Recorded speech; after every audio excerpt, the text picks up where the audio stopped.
சுட்கி. நான் கண்ணை மூடிக்கிட்டு குறி தவறாம அம்பு எய்யறதுக்கு பயிற்சி எடுத்துட்டு இருக்கேன். அர்ஜுன் மாதிரி பெரிய வில் வீரனானும் ஆசைப்படுறேன். நம்ம பீம் மாதிரி நானும் ஒரு பெரிய மகாவீரனாக வேண்டாமா? அடடா, நான் அவனை தேடிதான் இங்க வந்தேன். பீமோட அம்மா உடனே அவனை வர சொன்னாங்க. கவலைப்படாத, ஞாபகம் வந்துருச்சு. அவன் இந்நேரம் கிராமத்தை விட்டு வெளியே போயிருப்பா ஜகுவ பாக்கிறதுக்கு. சரி வா, நம்ம 2 பேரும் போய் அவனை தேடி கண்டுபிடிக்கலாம்.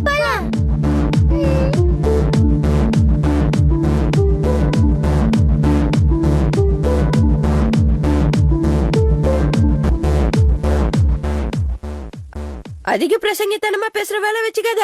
ஓங்கி ஒண்ணு விட்டேன்னு வச்சுக்கோ, பல்லு 32 பல்லாங்கோலி ஆடும். தலையில தட்டினா தகர டப்பா மாதிரி ஆயிடுவேன். வாய மூடுறியா? நீ அடிக்கும் போது என் கை என்ன பூவா பறிக்கும். நான் ஓங்கி ஒண்ணு விட்டேன்னு வச்சுக்க, வவ்வால் மாதிரி தலைகீழ தொங்க ஆரம்பிச்சிடுவேன். அங்க பாரு, டோலக்கும் தபலாவும் வருது. ஹே போலோ டோலோ, நீங்க பீம எங்கயாவது பாத்தீங்களா? யாரு அந்த குண்டு பையன் பீமையா? ஹேய், என் நண்பன் பீம பத்தி ஏதாவது கிண்டல் பண்ணீங்கன்னு எனக்கு தெரிஞ்சது. பூ மாதிரி இருக்கிற உடம்பு பொண்ணாயிடும். ஹே ராஜு, போனா போறாங்க விடு. எதுக்கு அவங்க வம்புக்கு போற? வா நாம போய் பீம தேடலாம். போங்க போங்க, போய் நல்லா தேடுங்க அந்த குண்டோன்னு. போனா போறாங்க விடு, ஏன் அவங்க வம்புக்கு போறியாம்?